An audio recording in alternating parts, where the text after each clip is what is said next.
Hello guys, what's up? So in this video I'm going to show you how you can find Lacoste face filter like this on Instagram.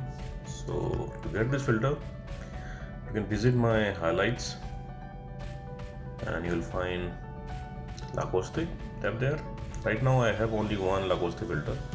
On the top of the screen you can see the filter name and creator name. Tap there and you will see this pop-up.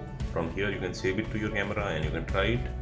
You can also visit the creator profile and you can access this filter from creator profile also.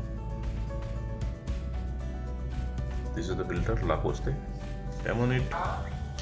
Let's try it. So this is the filter. If I find more filter on Lacoste, I'll be keeping in this highlight. So thanks for watching the video guys. See you in the next video.